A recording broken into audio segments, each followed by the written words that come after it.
Kapadokia adalah daerah bersejarah di Anatolia Tengah, terutama di provinsi Nevşehir di negara Turki modern.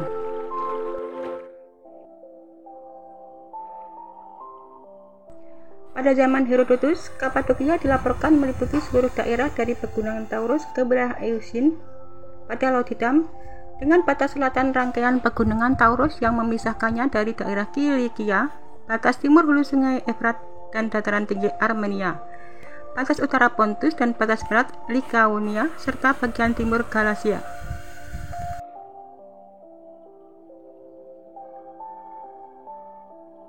Nama ini secara tradisional digunakan dalam sumber-sumber sepanjang sejarah dan masih dipakai luas sebagai konsep turisme internasional di Turki untuk mendefinisikan daerah yang memiliki sejumlah keajaiban alam, khususnya ceripong peri dan warisan budaya Anatolia dan Turki yang unik. Daerah ini merupakan tujuan wisata populer karena mempunyai banyak tempat dengan ciri geologi, sejarah, dan budaya unik. Terletak di barat daya kota besar Kayseri yang dilayani perhubungan udara dan kereta api ke Ankara dan Istanbul. Kapadokia adalah wilayah kuno yang terletak di Turki, tengah selatan atau tenggara Ankara. Kapadokia berada di dataran tinggi yang terjal di utara Pegunungan Taurus. Geologis Kapadokia yang unik membuat wilayah ini disebut sebagai cerobong peri. Sebagai kota kuno, Kapadokia melewati beragam masa mulai dari masa Romawi, era Bizantium hingga masuknya peradaban Islam. Alhasil banyak bangunan bersejarah seperti kastil, gereja, dan masjid di tempat ini.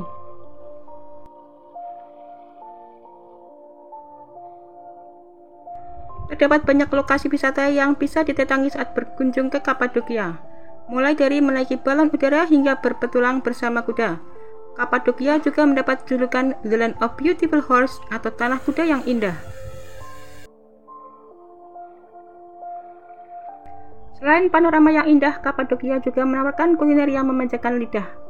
Kita bisa menikmati sarapan khas Turki hingga makan malam romantis dengan aneka menu.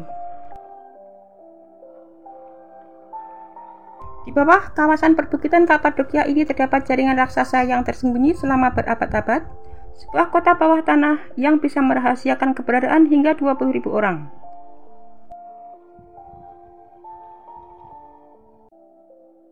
Kota Kuni Elengubum atau yang sekarang disebut dengan Derinkuyu terletak lebih dari 85 meter di bawah permukaan tanah dan mencakup 18 terowongan berbeda. Kota bawah tanah terbesar di dunia ini hampir selalu dihuni selama ribuan tahun dan terus berpindah tangan dari bangsa Phrygian, Persia sampai umat Kristen dari era Bizantin. Kota tersebut akhirnya ditinggalkan pada tahun 1920 oleh orang-orang Yunani saat Kapadokia mereka mengalami kekalahan pada perang Yunani-Turki dan berbondong-bondong kabur ke Yunani.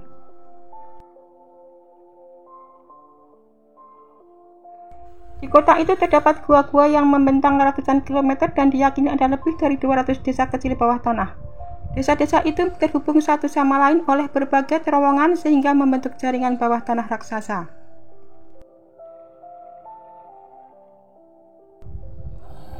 Derinkuyu ditemukan pada tahun 1963 oleh seorang warga anonim yang selalu kehilangan ayam-ayam peliharaannya. Saat dia sedang merenovasi rumahnya, unggas-unggas itu menghilang ke celah-celah kecil dan tidak pernah muncul lagi. Setelah melakukan penyelidikan dan penggalian, warga Turki itu menemukan jalan gelap yang ternyata adalah salah satu dari 600-an pintu masuk menuju kota Derinkuyu.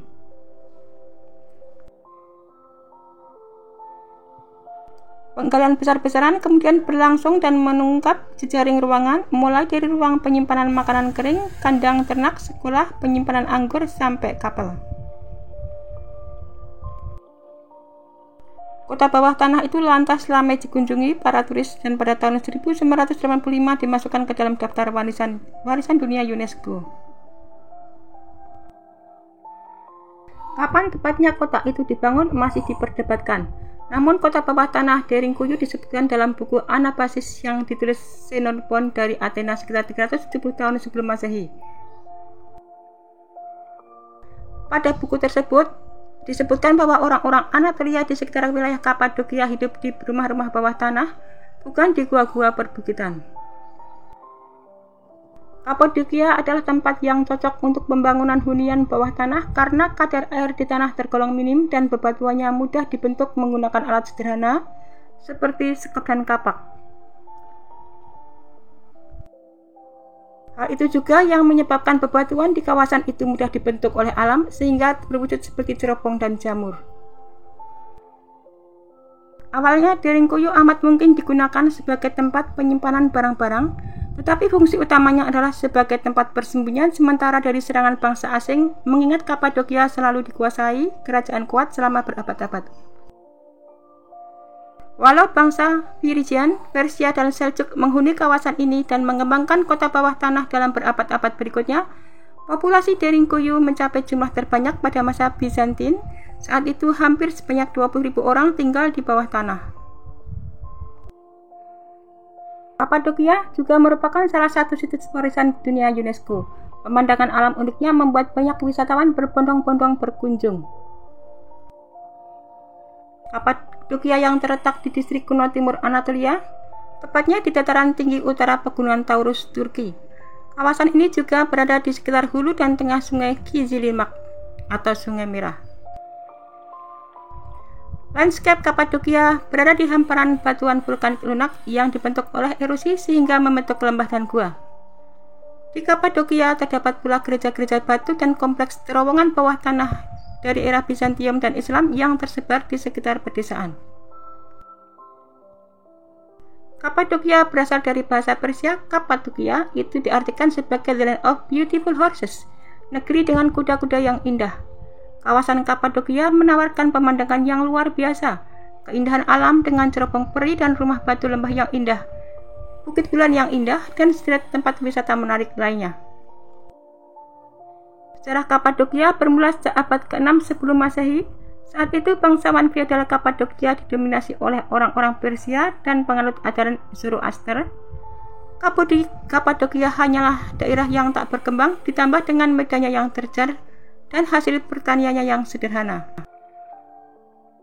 Pada tahun 322 sebelum Masehi, Alexander Agung yang berasal dari Kekaisaran Makedonia sempat menguasai Kapadokia di bawah pasukan Jenderal Perdikas.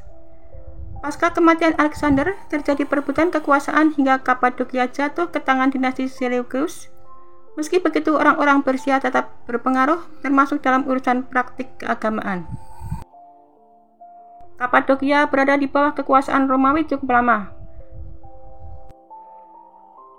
Kapadokia jadi salah satu tujuan wisata populer di Turki. Pemandangan dengan landscape luar biasa jadi daya tarik bagi wisatawan, bagi dalam negeri maupun dari luar negeri. Salah satu destinasi yang sangat populer di Kapadokia adalah wahana hot air balloon. Wisata balon udara ini beroperasi terus hampir setiap saat, terutama di musim panas dan terkecuali di musim dingin. Kapadokia sendiri merupakan salah satu tempat romantis di Turki. Kaymakli adalah salah satu kota bawah tanah di Kapadokia. Tempat ini memiliki arsitektur yang super rapi, cantik, dan terstruktur. Sirkulasi udaranya yang sangat baik akan membuat kita kagum betapa peradaban berabad-abad yang lalu sudah sangat maju. Di era Bizantium pernah membuat kota bawah tanah terbesar yaitu Deringkuyu. Meskipun bukan satu-satunya underground city di Kapadokia, kota ini sangat memukau. Kedalamannya mencapai 60 meter dan terdiri dari 18 lantai. Namun saat ini hanya 8 lantai yang buka untuk umum. Lebih dari apapun, Deringkuyu adalah salah satu tempat yang harus dikunjungi di Kapadokia. Pada dasarnya, semua yang kita temui di Kapadokia akan membuat terkagum-kagum. Salah satunya adalah wisata alam Pasabat. Pemandangan yang akan membuat terpukau adalah bebatuan vulkanik yang berbentuk seperti cerobong asap, topi pendeta, bahkan unta.